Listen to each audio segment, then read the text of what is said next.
Hey everyone, welcome to practice mock. I hope आप सभी बहुत अच्छे होंगे और अपनी प्रिपरेशन भी काफ़ी अच्छी तरह से कर रहे होंगे, अपने मॉक्स लगाने स्टार्ट कर दिए होंगे। एंड आई होप कि आपका स्कोर भी काफ़ी अच्छा आ रहा होगा। अगर स्कोर अच्छा भी नहीं आ रहा है तो कॉन्फिडेंस लूज़ करने की ज़रूरत नहीं है। अपने मॉक्स को एनालाइज करो, वीक एरियाज पे वर्क करो और विद टाइम आपका स्कोर बूस्ट होगा, आपकी परसेंटाइल इंक्रीज़ होगी। चलिए स्टार्ट करते हैं आज की क्लास। सबसे पहले जो वर्ड्स हैं, आज का जो आर्टिकल है उसके जो इंपॉर्टेंट वर्ड्स हैं उन्हें हम पहले डिस्कस करेंगे, उनकी मीनिंग, उनका सिनोनिम्स, उनका एंटोनिम्स देखेंगे। Then we will move on to article. Article को रीड करेंगे, देखेंगे ऑथर का क्या कहना है आर्टिकल में, क्या मैसेज कन्वे किया है, क्या टोन उन्होंने यूज़ की है। ठीक है, चलिए स्टार्ट करते हैं। तो जो पहला वर्ड है वो क्वेस्ट है, ये एक नाउन है।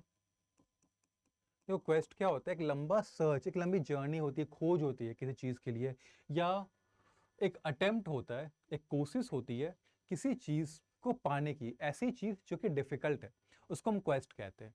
परस्यूट भी कहते हैं, हंट भी कहते हैं। ठीक है, तो क्वेस्ट क्या हो गया? A long search for something that is difficult to find or an attempt to achieve something difficult. ठीक है, लॉन्ग सर्च किसके लिए है?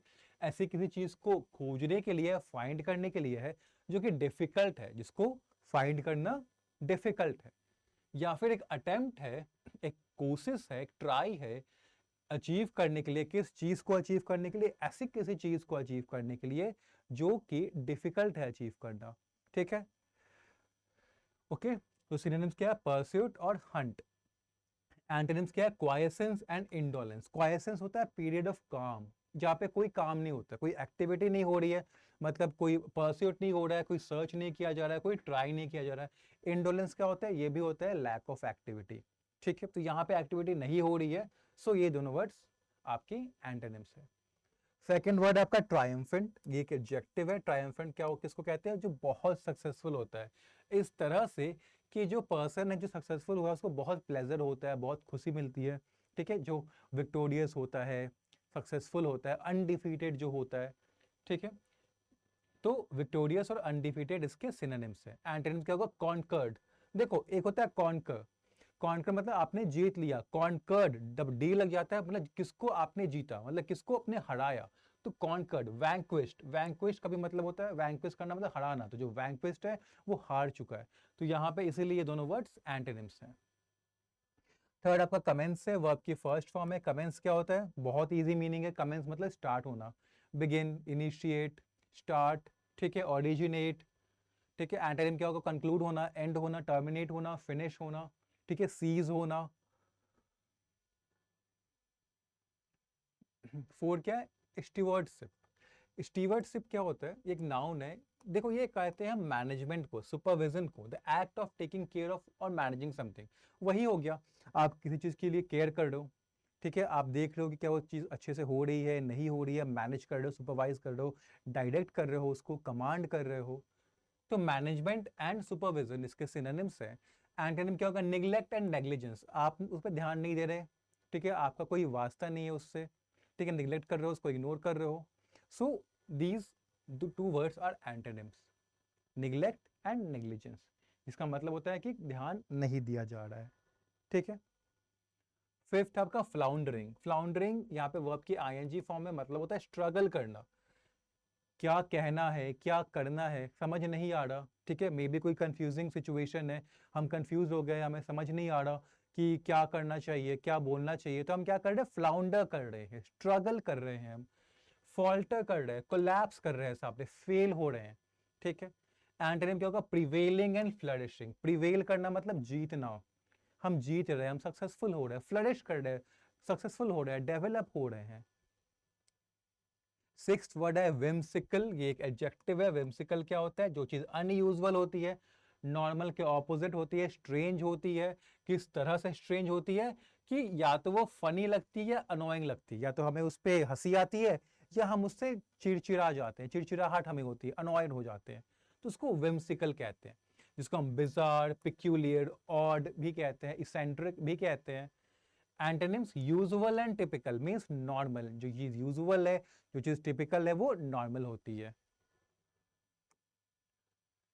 सेवेंथ आपका एविडेंट है, ये एक एडजेक्टिव है। एविडेंट वो होता है जो चीज हमें क्लियर होती है, जो हम आसानी से देख सकते हैं, समझ सकते हैं, कोई कंफ्यूजन नहीं है, कोई एम्बिग्विटी नहीं है। सिनोनिम्स क्या होगा? ऑब्वियस है जो, ऑब्वियस मतलब सामने से ही देख के पता चल रहा है कि हाँ क्या चीज है, समझ में हमें आ रहा है ऑलरेडी। एपरेंट है, सामने से ही हमें देख के पता चलता है कि क्या चीज है। एपरेंट भी वही होता है जो ऑब्वियस होता है। एंटोनिम हो गया एम्बिगुअस। एम्बिगुअस किसको कहते हैं? जिसका एक से ज्यादा मीनिंग होता है। जहां एक से ज्यादा मीनिंग आ गई मतलब चीजें क्लियर नहीं है। जहां मल्टीपल मीनिंग आ गया मतलब हर पर्सन को अलग तरह से इंटरप्रेट कर सकता है, मतलब वो चीज क्लियर है ही नहीं, डेफिनेट है ही नहीं। वो ऑब्सक्योर है, छुपी हुई है, हिडन है, क्लियर नहीं है। 8 आपका चार्टिंग है, वर्ब की आईएनजी फॉर्म है चार्टिंग, ठीक है।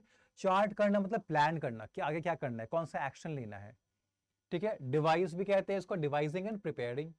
एंटोनिम क्या होगा? अबैंडनिंग, छोड़ देना, ठीक है। नहीं हमें प्लान नहीं करना, हम प्रिपेयर नहीं करना। या अबॉर्टिंग, कर रहे थे प्लान बीच में ही छोड़ दिया हमने। और 9th आपका इन्नेट है, एडजेक्टिव है। इन्नेट क्या होता है?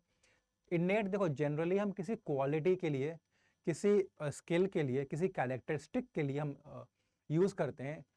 किस तरह की क्वालिटी, किस तरह का आपका स्किल, किस तरह की कैरेक्टरिस्टिक, ऐसे जो हमारे पास जन्म से ही है, ठीक है। हमने उसको सीखा नहीं है, किसी से लिया नहीं है, वो हमारे अंदर शुरुआत से ही थी, बर्थ से ही थी। जब हम उसके साथ पैदा हुए थे तो जन्म हमारा उसके साथ हुआ था, तो इन्नेट हो गया। वो इनहेरेंट भी कहते हैं, इंट्रिंसिक भी कहते हैं। एंटोनिम होगा अक्वायर्ड और लर्न। अक्वायर्ड जो हमने दूसरे से लिया, सीखा, लर्न किया, ठीक है, तो हमारे अंदर पहले से नहीं था। 10 आपका आउटफिट है, ये एक नाउन है। देखो एक तो आउटफिट पहनावा होता है, क्लोथ्स, कॉस्ट्यूम, यूनिफॉर्म होता है। बट एक आउटफिट क्या होता है? एक ग्रुप ऑफ पीपल जो साथ में काम करते हैं, जैसे ऑर्गेनाइजेशन में हो गया, बिजनेस में हो गया, आपका टीम में हो गया, ठीक है। तो आप टीम समझ लो, आप स्क्वाड कह लो, यूनिट कह लो, ग्रुप कह लो, आउटफिट कह लो। एंटोनिम इंडिविजुअल, वन, क्योंकि आउटफिट ग्रुप यूनिट में क्या है? एक से ज्यादा है, साथ सभी लोग मिलकर काम कर रहे हैं साथ में। तो एंटोनिम क्या होगा? इंडिविजुअल हो जाएगा, वन हो जाएगा, मतलब कि यहाँ पे क्या है? एक ही लोग हैं जो काम कर रहे हैं। 11 इज ट्रांजिशन, ये एक नाउन है। ट्रांजिशन क्या होता है? चेंज होता है, एक प्रोसेस या एक पीरियड से दूसरे स्टेट में या कंडीशन में जाना, उसको हम कहते हैं ट्रांजिशन। द प्रोसेस और period of changing from one state और कंडीशन टू अनदर, जहाँ पे एक स्टेट या एक कंडीशन से चीजें दूसरे स्टेट या दूसरे कंडीशन में चली जाती है, ठीक है। शिफ्ट भी कहते हैं, ट्रांसफॉर्मेशन भी कहते हैं, चेंज भी कहते हैं, डेवलपमेंट भी कहते हैं, इसी को एवोल्यूशन भी कहते हैं। ओके, नाउ एंटोनिम क्या है? Constituency, stability. यहाँ पे क्या है कि चीजें समान है, यूनिफॉर्म है, ठीक है, कुछ चेंज इसमें नहीं हो रहा है, क्या है? कांस्टेंट है। 12th है फेयर, ये वर्ब है। फेयर करना मतलब कि आप कैसे परफॉर्म कर रहे हो। अच्छा परफॉर्म कर रहे हो आप, थोड़ा अच्छा नहीं परफॉर्म कर रहे हो, बुरा परफॉर्म कर रहे हो, तो कैसे आप परफॉर्म कर रहे हो, मतलब कैसे आप फेयर कर रहे हो। तो ये चीज़ है, यूज टू से हाउ वेल और badly something does in a particular situation. Perform करना, मैनेज करना। एंटोनिम क्या होगा? एब्सटेन करना, शन करना। एब्सटेन मतलब कि दूर रहना, शन करना भी मतलब दूर रहना। तो आप यहाँ पे परफॉर्म नहीं कर रहे हो, आप उस चीज़ से दूरी बना रहे हो, तो आप उस चीज़ में इन्वॉल्व ही नहीं हो रहे हो। नेक्स्ट वर्ड आपका स्पीयर हेड, एक नाउन है। स्पीयर हेड हम एक्चुअली लीडर या कमांडर को कहते हैं, मतलब ऐसा पर्सन या कोई ग्रुप जो लीड करता है, ठीक है, बाकी लोग उसको फॉलो करते हैं, वो प्लान करता है, वो आगे जाता है। लीडर जो होता है उसको हम स्पीयर हेड भी कहते हैं। एंटोनिम फॉलोवर और सपोर्टर होता है। 14 रिलिशिंग, वर्ब के आईएनजी फॉर्म में। रिलिशिंग मतलब बहुत खुश होना, बहुत किसी चीज़ को एंजॉय करना, बहुत प्लेजर लेना किसी से, तो एंजॉइंग, सेवरिंग, रिलिशिंग, ठीक है, ये सब सिनोनिम्स है। लोथिंग और डिटेस्टिंग दोनों का मतलब होता है हेट करना, डिसलाइक करना, इसीलिए ये सब एंटोनिम्स हो गए। 15 आपका फॉर्ज, वर्ब की फर्स्ट फॉर्म है। इसका मतलब क्या होता है? किसी चीज को बनाना, प्रोड्यूस करना, स्पेशली विद सम डिफिकल्टी, मतलब बनाने में या प्रोड्यूस करने में क्या हो रही है? डिफिकल्टी हो रही है, विद एफर्ट लग रहा है, तो उसको हम कहेंगे फॉर्ज करना। क्रिएट करना, कंस्ट्रक्ट करना। एंटोनिम डिमोलिश करना, डिसमेंटल करना। डिमोलिश मतलब कि खत्म कर देना, ठीक है, एबॉलिश कर देना, इरेडिकेट कर देना, डिस्ट्रॉय कर देना। डिसमेंटल धीरे धीरे करके उसको एंड कर देना, टर्मिनेट कर देना।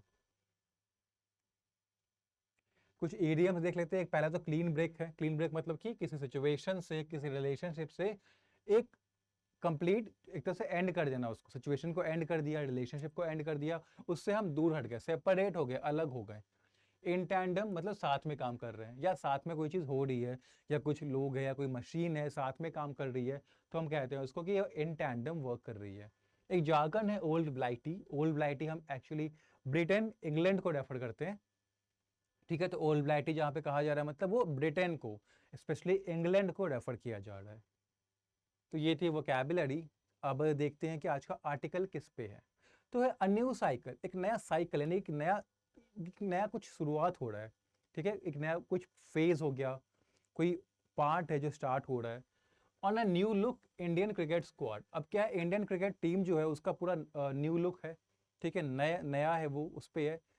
India begins its quest for the test championship, India अपनी क्वेस्ट यानी जो अटेम्प्ट है एक चीज़ के लिए जो आसान नहीं है, जो कि टेस्ट चैंपियनशिप है, उसकी शुरुआत कर रहा है उस अटेम्प्ट की, किसके साथ, यंग प्लेयर के साथ, यानी प्लेयर्स जो है अब टीम में वो यंग है। Less than a week after South Africa emerged triumphant in the ICC World Test Championship WTC, यानी कि अभी साउथ अफ्रीका ने जीत हासिल की है आईसीसी वर्ल्ड टेस्ट चैंपियनशिप में, अभी उसका एक हफ्ता भी नहीं हुआ है कि a new cycle has begun, एक नया फेज स्टार्ट हो गया है क्रिकेट में। Bangladesh is already in Sri Lanka, Bangladesh Sri Lanka में ही है, busy playing a test match खेल रहा है। While a more high profile series will commence, और इस क्या होगा, बांग्लादेश श्रीलंका में है, टेस्ट खेल रहा है, और एक मोर हाई प्रोफाइल मतलब एक ज़्यादा एंटिसिपेटिंग, ज़्यादा इंटरेस्टिंग सीरीज स्टार्ट होने वाली है। कब स्टार्ट होगी, once India takes on England, जब इंडिया इंग्लैंड के साथ मैच करेगी एट हेडिंग ले इन लीड्स में। कब से है, फ्राइडे जून 2025 से है। ठीक है, a new look Indian squad, ठीक है, इंडियन स्क्वाड न्यू है, न्यू टीम है, under the stewardship of Shubham Gill, captaincy किसकी है, स्टीवर्डशिप मतलब लीड कौन कर रहा है, तो शुभम गिल कर रहे हैं। Will step out for duty, वो क्या होगा, अपना काम करने के लिए निकलेंगे, यानी कि मैच में खेलने को निकलेंगे। While a clean break from the past has been implemented, मतलब पास्ट से, यानी जो पास्ट में जैसी टीम थी, अब की टीम बहुत डिफरेंट है, क्लीन ब्रेक मिला है, मतलब वो सिचुएशन से उस टीम से वो सेपरेट हो गया। कैसे हो गए, क्यों हो गए, तो due to the retirement of Virat Kohli, Rohit Sharma and R Ashwin. ठीक है, क्योंकि विराट कोहली, रोहित शर्मा, आर अश्विन ये जो हैं इन्होंने रिटायरमेंट ले ली है, तो टीम क्या है, जो पास्ट की टीम थी उससे दूर हो चुकी है। And the omission of Ajinkya Rahane and Cheteshwar Pujara, और क्या है कि अजिंक्य रहाणे और चेतेश्वर पुजारा इस बार नहीं खेल रहे हैं, इसलिए टीम डिफरेंट है, पास्ट से बहुत डिफरेंट है, इसलिए ये कहा जा रहा है कि पास्ट से वो सेपरेट हो गई है। A tour of the old Blighty is never easy, अब देखो ओल्ड ब्लाइटी यानी इंग्लैंड, क्या कहा जा रहा है कि इंग्लैंड का टूर कभी इजी नहीं रहता है, मतलब इंग्लैंड में मैच खेलना इजी नहीं हुआ है। And that has been the case since 1932, और ये 1932 से ऐसा देखा जा रहा है कि इंडिया इंग्लैंड जो ओल्ड ब्लाइटी यानी इंग्लैंड में बहुत अच्छा परफॉर्म नहीं कर पाई है। When India made it test debut at Lord's, और 1932 वो साल था जब इंडिया ने अपना टेस्ट डेब्यू लॉर्ड्स पे किया था, मतलब पहली बार वो लॉर्ड्स में टेस्ट खेला था इंडियन टीम ने। Series triumphs were etched in 1971, 1986 and 2007, but otherwise it has been a tale of Indian batters floundering against swing under whimsical English skies। तो क्या कहा जा रहा है कि सीरीज में जीत हमें मिली, पर बहुत बार नहीं मिली। 1971 में हम जीते, 1986 में हम जीते, और 2007 में जीते, लेकिन बाकी समय क्या हुआ, बाकी समय यही देखा गया है कि जो इंडियन बैटर्स थे वो जो स्विंग बॉल थी उसके आगे वो स्ट्रगल करते थे, क्योंकि जो इंग्लिश स्काइज जो है यानी कि इंग्लैंड का जो वेदर है वो भी विम्सिकल था, वो भी अनप्रडिक्टेबल था, स्ट्रेंज था, इस कारण से। Even as India beat Australia in its backyard, हालांकि इंडिया ने ऑस्ट्रेलिया को हराया है उसके ही होम कंट्री में ओवर द लास्ट डेकेड, पिछले डेकेड में, despite the loss in the last encounter, हालांकि लास्ट इनकाउंटर जो हुआ था, लास्ट मैच जो हुआ तो वहाँ पे हार गई थी इंडियन टीम, लेकिन अभी तक इंडिया ने ऑस्ट्रेलिया को उसके होम कंट्री में हराया है। England has remained a tough place to tour, फिर भी इंग्लैंड जो है वो अभी भी एक डिफिकल्ट जगह है जहाँ पे इंडिया थोड़ा स्ट्रगल करता है।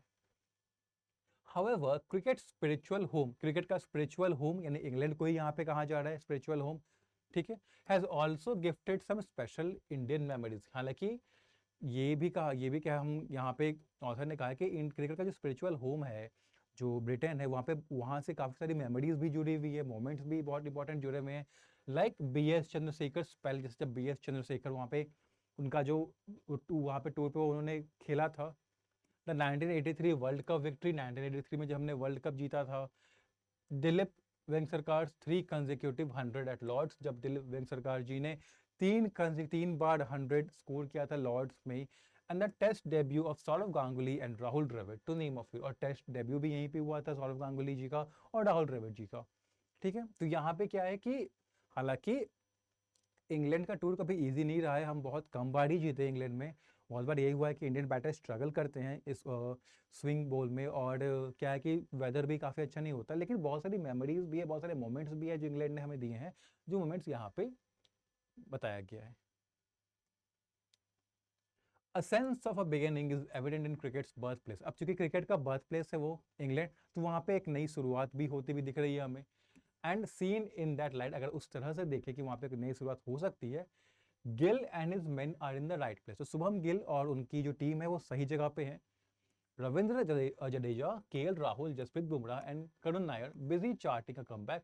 जो हमारे रविंद्र जडेजा जी हैं, केएल राहुल जी हैं, जसप्रीत बुमराह जी हैं और जो करुण नायर जी हैं, वो क्या कर रहे हैं, वो प्लान कर रहे हैं अपना कमबैक। ठीक है, वापस से खेलने के लिए चोटिल हो गए थे, अब वापस ही कर रहे हैं। कॉन्स्टिट्यूट द सीनियर्स, तो ये क्या, ये सीनियर्स हैं, ये सीनियर प्लेयर्स हैं in a unit high on youth, एक ऐसे टीम में जिसमें यूथ की नंबर्स, यंग प्लेयर्स के नंबर्स ज़्यादा हैं। With even Gill being just 25, क्योंकि अब यहाँ पे क्यों कहा जा रहा है यूथ के नंबर ज़्यादा है, एक तो ये बात होगी, दूसरे की जो कैप्टन है शुभम गिल वो खुद 25 के हैं, यानी खुद वो बहुत ही यंग प्लेयर हैं। द पंजाब स्टार, अब यहाँ पे शुभम गिल की बात हो रही है कि Punjab star has to deliver on 2 counts, वो उनको 2 जगह डिलीवर करना होगा, बैटर में भी और स्किपर में भी। A 35.05 average after 32 test does not reflect the quality innate in me. उनका जो एवरेज रहा है 32 टेस्ट के बाद 35.05 का, ये बहुत ज़्यादा अच्छा एवरेज नहीं है, और ये जो उनकी जो क्वालिटी है, जो उनके अंदर शुरुआत से है, उसको दर्शाता नहीं है, मतलब वो इससे ज़्यादा अच्छा परफॉर्म कर सकते हैं, उनमें कैपेबिलिटी है। It is not just that the batting code has change, सिर्फ बैटिंग कोड यानी कि जो बैट्समैन है वही चेंज नहीं हुए हैं टीम में, as even the slip cordon will have new personnel। Slip cordon यानी कि जो फील्डिंग टीम होगी, फील्डिंग जो फील्डिंग करेंगे वो भी चेंज हो गया, फील्डिंग वाले जो प्लेयर्स है वो भी चेंज हो गए। And the way Gill guides his outfit, जिस तरह से अपनी टीम को विल गाइड करेंगे, ठीक है, थ्रू दिस ट्रांजिशन जो चेंज हुआ है बैटिंग में और फील्डिंग में, तो किस तरह से गिल इसको मैनेज करते हैं, गाइड करते हैं अपने टीम को, वेल डिटरमाइन, ये डिटरमाइन करेगा कि how India will fare in the latest WTC cycle, कि इंडिया कैसा परफॉर्म करेगा जो जो नया साइकिल स्टार्ट हो रहा है। Bumrah will remain the spearhead, Bumrah lead करेंगे, ठीक है, but with workload management being the key, he will not play at all the 5 test, लेकिन चूंकि वर्कलोड ज्यादा हो सकता है उनका, तो वो सारे 5 टेस्ट में नहीं खेलेंगे। At stick his old ally Mohammed Shami will be missed, Mohammed Shami ji इस बार नहीं है उनके साथ, बुमराह जी के साथ, but in Mohammed Siraj and others Bumrah has a set of talented fellow pace bowlers. लेकिन अभी मोहम्मद शमी जी नहीं है, बट मोहम्मद सिराज हैं और भी टैलेंटेड बॉलर्स हैं जो बुमराह का साथ देंगे। स्क्वाडिंग अगेंस्ट डेम, उनके अगेंस्ट कौन खेलेंगे, वुड बी बेन स्टोक्स और उनकी टीम, बिजी रेलिस्टिंग होम एडवांटेज। अब वो चूंकि अपने ही होम कंट्री में खेल रहे हैं बेन स्टोक्स और उनकी टीम, तो उनको होम एडवांटेज मिलेगा जिसको वो एंजॉय करेंगे। With Joe Root being the lead, Joe Root lead करेंगे, lead anchor among their batters, तो बैटिंग पहले कौन करेंगे, जो रूट उनमें से होंगे। In a challenging tour stretching all the way to August 4, अब ये टूर कब तक चलेगा, तो अगस्त 4 तक चलेगा। Gill in tandem with vice captain Rishabh Pant, Gill किनके साथ काम कर रहे होंगे, तो गिल कैप्टन है, उनके साथ उनका साथ दे रहे होंगे vice captain Rishabh Pant ji. Gets an opportunity to forge a fresh and strong Indian unit, तो यहाँ पे गिल के पास अपॉर्चुनिटी है कि वो एक नया और एक स्ट्रॉन्ग इंडियन टीम यहाँ पे बना सकते हैं। ठीक है, तो ये था आज का आर्टिकल। टोन आपकी ऑप्टिमिस्टिक है, क्योंकि ऑथर बहुत ज़्यादा ऑप्टिमिस्टिक हैं चीज़ को लेकर। आप उन्होंने बोला भी है कि आगे जाके जैसे चेंजेस हुए हैं टीम में, हालांकि थोड़ा सा वो इस चीज़ को लेके रियलिस्टिक भी थे कि हमने इंग्लैंड में कैसे परफॉर्म किया है, बट एक तरह से ऑप्टिमिस्टिक भी है वो, तो रियलिस्टिक भी हमें थोड़ा सा रियलिस्टिक टोन भी मिला है, फिर साथ में ऑप्टिमिस्टिक का भी लास्ट में हुआ है कि हाँ एक अपॉर्चुनिटी है ऋषभ पंत और शुभम गिल के पास कि वो एक अच्छी और एक स्ट्रॉन्ग टीम यहाँ पे बना सके, और स्पेशली शुभम गिल से एक तरह से वो एक्सपेक्ट कर रहे हैं कि वो अच्छा परफॉर्म करेंगे। ठीक है, तो यहाँ पे हम एंड करते हैं सेशन को। हाँ, एंड करने से पहले मैं ये बता दूं कि आप में से जो एस्पिरेंट्स हैं, ठीक है, तो जिन्होंने भी अभी तक प्रैक्टिस मॉक ऐप को इंस्टॉल नहीं किया, उन सभी को प्रैक्टिस मॉक ऐप को इंस्टॉल करना है। कैसे करना है? आप गूगल प्ले स्टोर पे जाओगे, ठीक है, गूगल प्ले स्टोर पे जाके आप प्रैक्टिस मॉक ऐप को इंस्टॉल कर लेना। अब मैं क्यों कह रहा हूँ प्रैक्टिस मॉक ऐप को इंस्टॉल करने के लिए? देखो बहुत रीज़न है। पहला ये कि इस ऐप पे बहुत सारे रिसोर्सेज हैं जो आपकी प्रिपरेशन को बूस्ट कर सकते हैं। फ्री भी हैं, पेड भी हैं। आपके फ्री आपको पीडीएफ मिलता है जैसे आप क्वेश्चन प्रैक्टिस कर सकते हो। फ्री आपको टॉपिक वाइज टेस्ट मिलता है, ठीक है। फ्री मॉक टेस्ट, हर एग्जाम का पहला मॉक टेस्ट फ्री होता है, लाइव टेस्ट फ्री होता है। तो फ्री रिसोर्सेज भी है, प्लस पेड रिसोर्सेज भी आपको हाथ में मिल जाएंगे, ठीक है। तो आप अपनी प्रिपरेशन को बूस्ट कर सकते हो, नोटिफिकेशंस भी मिल सकते हैं यहाँ पे। तो गूगल प्ले स्टोर पे जाके ब्लॉग्स होते हैं हमारे, ब्लॉग्स के थ्रू आप जो भी इंफॉर्मेशन चाहते हो किसी भी एग्जाम से रिलेटेड वो आपको मिल जाएगा। तो इसके लिए आपको आपके पास प्रैक्टिस मॉक ऐप होना बहुत ज़रूरी है, ठीक है। तो आज ही जाके आप गूगल प्ले स्टोर पे जाओ, बहुत टाइम नहीं लगता है, प्रैक्टिस मॉक ऐप पे इंस्टॉल करो, ठीक है, और लॉग इन करो और फिर अपनी प्रिपरेशन को एक बूस्ट दो। अब मैं मिलूंगा आपसे नेक्स्ट सेशन में, तब तक के लिए अपना ध्यान रखें, हेल्थ का ध्यान रखें, अच्छे से पढ़ाई करते रहें, ठीक है। Take care, bye.